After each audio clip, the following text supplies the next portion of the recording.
Hi hello ನಮಸ್ಕಾರ friends, welcome to my YouTube channel. ನಾನು ಇವತ್ತಿನ ವಿಡಿಯೋದಲ್ಲಿ ಏನು ಮಾಡ್ತಾ ಇದ್ದೀನಿ ಅಂತ ನಿಮಗೆ ಆಲ್ರೆಡಿ ಗೊತ್ತಾಗಿರುತ್ತೆ. ಹೌದು, ನಾನಿಲ್ಲಿ ಹೋಳಿಗೆ ಮಾಡ್ತಾ ಇದ್ದೀನಿ.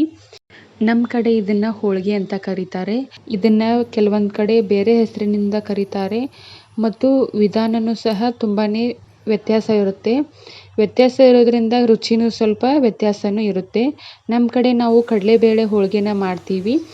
ಇದನ್ನು ಪ್ರತಿಯೊಂದು ಅಮಾವಾಸ್ಯೆ ಹಬ್ಬ ಮತ್ತು ದೊಡ್ಡ ದೊಡ್ಡ ಹಬ್ಬದಲ್ಲಿ ಈ ಬೇಳೆ ಹಾಕಿ ನಾವು ಹೋಳಿಗೆ ಮಾಡಲೇಬೇಕು. ಹಾಗಾದರೆ ಇನ್ಯಾಕೆ ತಡ, ಇದನ್ನು ಹೇಗೆ ಮಾಡೋದಂತ ತೋರಿಸ್ಕೊಡ್ತೀನಿ ಬನ್ನಿ.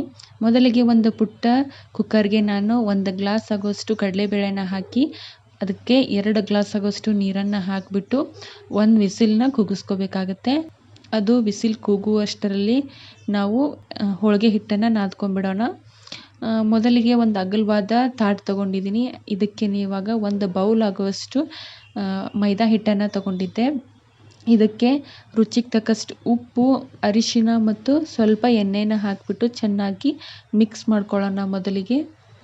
ನಂತರ ಮಿಕ್ಸ್ ಆದ ನಂತರ ಸ್ವಲ್ಪ ಸ್ವಲ್ಪ ನೀರನ್ನು ಹಾಕಿಬಿಟ್ಟು ಚೆನ್ನಾಗಿ ನಾದ್ಕೋಬೇಕಾಗತ್ತೆ. ಇದು ಮೈದಾ ಹಿಟ್ಟು ಆಗಿರೋದ್ರಿಂದ ಕೈಗೆ ತುಂಬಾ ಅಂಟುತ್ತೆ.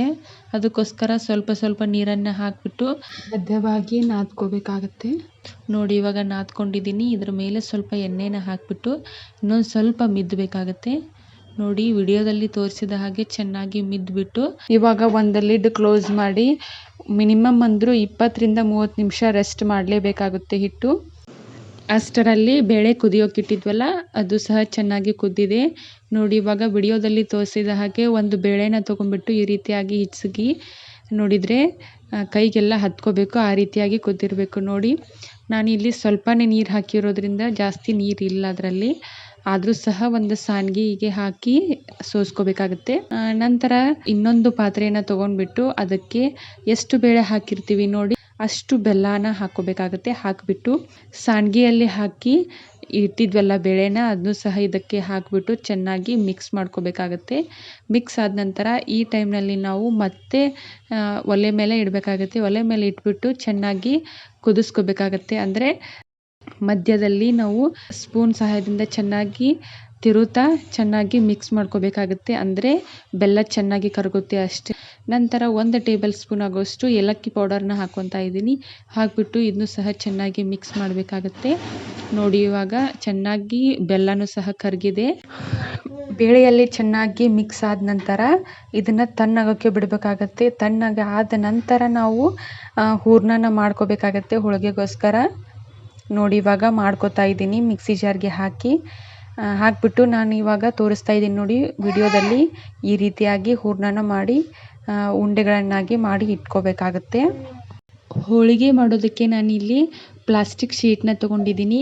ನನಗೆ ಎಷ್ಟು ಬೇಕು ನೋಡಿ ಅಷ್ಟು ಅಗಲವಾಗಿ ರೌಂಡ್ ಶೇಪ್ನಲ್ಲಿ ಕಟ್ ಮಾಡಿ ಇಟ್ಕೊಂಡಿದ್ದೀನಿ. ನೀವು ಬೇಕಿದ್ದರೆ ಎಣ್ಣೆ ಹಾಳಿ ಇರುತ್ತಲ್ವ, ಅದನ್ನು ಸಹ ಯೂಸ್ ಮಾಡ್ಕೋಬಹುದು. ಇದಕ್ಕೇ ಇವಾಗ 1 ಟೇಬಲ್ ಸ್ಪೂನ್ ಆಗೋಷ್ಟು ಎಣ್ಣೆನ ಹಾಕಿಬಿಟ್ಟು ಮತ್ತು ನಾವು ಹಿಟ್ಟನ್ನು ರೆಡಿ ಮಾಡಿ ಇಟ್ಕೊಂಡಿದ್ವಲ್ಲ ಅದನ್ನು ಸಹ ಇದ್ರ ಮೇಲೆ ಇಟ್ಟು ಚೆನ್ನಾಗಿ 2 ಕೈಗಳ ಸಹಾಯದಿಂದ ಅಗಲವಾಗಿ ಮಾಡ್ಕೋಬೇಕಾಗತ್ತೆ. ನೋಡಿ, ವಿಡಿಯೋದಲ್ಲಿ ತೋರಿಸಿದ ಹಾಗೆ ಮಾಡ್ಕೊಳ್ಳಿ. ನಂತರ ನಾವು ಹೂರ್ಣನ ಮಾಡಿ ಇಟ್ಕೊಂಡಿದ್ವಲ್ಲ ಉಂಡೆ ಥರ, ಅದನ್ನು ಸಹ ಇದರಲ್ಲಿ ಇಟ್ಬಿಟ್ಟು ಸ್ವಲ್ಪ ಪ್ರೆಸ್ ಮಾಡಬೇಕಾಗತ್ತೆ ಅಷ್ಟೇ.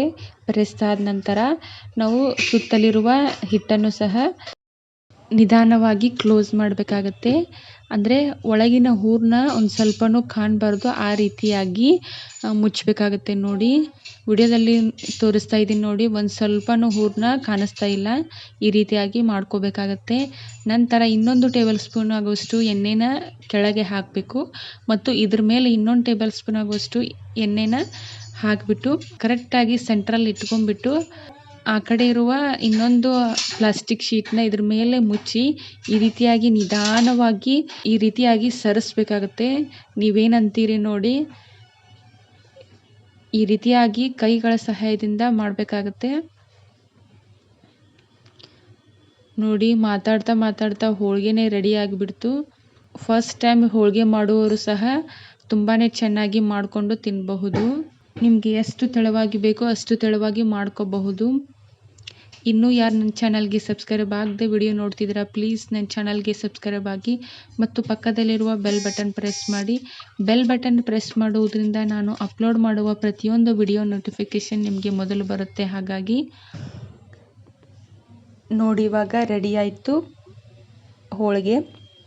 ಇದನ್ನಿವಾಗ ಮೇಲಿರುವ ಪ್ಲಾಸ್ಟಿಕ್ ಶೀಟ್ನ ತೆಗಿಬೇಕಾಗತ್ತೆ. ನೋಡಿ, ಈ ರೀತಿಯಾಗಿ ನಿಧಾನವಾಗಿ ತೆಗೆದುಬಿಟ್ಟು ಕಾದಿರುವ ಹಂಚು ಮೇಲೆ ಹಾಕಬೇಕಾಗತ್ತೆ. ಆ ಕಡೆ ನಾನು ಹಂಚನ್ನು ಕಾಯೋಕೆ ಇಟ್ಟಿದ್ದೆ. ಕಾದ ನಂತರ ಅದಕ್ಕೆ 1 ಟೇಬಲ್ ಸ್ಪೂನ್ ಆಗೋಷ್ಟು ಎಣ್ಣೆನ ಹಾಕಿಬಿಟ್ಟು ಅದರ ಮೇಲೆ ಹೋಳಿಗೆನ ಹಾಕೋಬೇಕಾಗತ್ತೆ. ನೋಡಿ, ವಿಡಿಯೋದಲ್ಲಿ ತೋರಿಸಿದ ಹಾಗೆ ನಿಧಾನವಾಗಿ ಹಾಕೋಬೇಕಾಗತ್ತೆ. ನೆಕ್ಸ್ಟ್ ಇನ್ನೊಂದು ಟೇಬಲ್ ಸ್ಪೂನ್ ಆಗೋಷ್ಟು ಎಣ್ಣೆನೂ ಇವಾಗಲೇ ಹಾಕ್ಕೊಳ್ಳೋಣ ಮೇಲೆ. ನೋಡಿ, ಇವಾಗ ನಿಧಾನವಾಗಿ ಹೊಳಿಸಿ ಹಾಕ್ಕೊಳ್ಳೋಣ. ಎಷ್ಟು ನಿಧಾನವಾಗಿ ಮಾಡ್ತೀವಿ ಅಷ್ಟು ಚೆನ್ನಾಗಿ ಬರ್ತವೆ ಹೋಳಿಗೆ. ನೋಡಿ ಎಷ್ಟು ಚೆನ್ನಾಗಿ ಬಂದಿದೆ. ಈ ಟೈಮ್ನಲ್ಲಿ ಇದರಿಂದ ಒಂದು ಘಮ ಬರುತ್ತೆ ನೋಡಿ ಫ್ರೆಂಡ್ಸ್, ಎಷ್ಟು ಚೆನ್ನಾಗಿರುತ್ತೆ ಅಲ್ವಾ. ಈ ಘಮ ಅಂತೂ ಮನೆ ತುಂಬ ಹರಡ್ಕೊಂಡ್ಬಿಟ್ಟಿತ್ತು. ಆ ಘಮದಿಂದ ಇದನ್ನು ಇವಾಗಲೇ ತೊಗೊಂಡ್ಬಿಟ್ಟು ತಿನ್ನಬೇಕು ಅಂತ ಅನಿಸುತ್ತೆ, ಅಷ್ಟು ಚೆನ್ನಾಗಿರುತ್ತೆ. ನೋಡಿ, ನಿಧಾನವಾಗಿ ಮತ್ತೆ ಹೊಳಿಸಿ ಹಾಕ್ಕೊಳ್ಳೋಣ. ನೋಡಿ, 2 ರಿಂದ 3 ಸಾರಿ ಹೊಳಿಸಿ ಹಾಕೊಂಡ್ಬಿಟ್ರೆ ಹೋಳಿಗೆ ರೆಡಿ ಆಗೇ ಬಿಡುತ್ತೆ. ಇದ್ರ ಜೊತೆ ತುಪ್ಪ ಹಚ್ಕೊಂಡು ತಿನ್ಬೋದು ಅಥವಾ ನಾವು ಹಾಲು ಸಹ ಹಾಕ್ಕೊಂಡು ತಿನ್ನಬಹುದು. ಇಲ್ಲಾಂದರೆ ನೀವು ಬಿಸಿ ಬಿಸಿಯಾದ ಹೋಳಿಗೆನೇ ಹಾಗೇನೂ ಸಹ ತಿನ್ಬೋದು. ನೋಡಿ, ರೆಡಿ ಆಯಿತು. ಈ ರೀತಿಯಾಗಿ ಮಡಚಿಬಿಟ್ಟು ತೆಗೆದು ಇಟ್ಕೊತಾ ಇದ್ದೀನಿ. ನೋಡಿ, ನೆಕ್ಸ್ಟ್ ಹೋಳಿಗೆನ ಬೇಯಿಸ್ತಾ ಇದ್ದೆ, ಅದನ್ನು ವಿಡಿಯೋ ಮಾಡ್ಕೊಂಡಿದ್ದೆ. ನೋಡಿ ಎಷ್ಟು ಚೆನ್ನಾಗಿ ಉಬ್ಬಿ ಬಂದಿದೆ.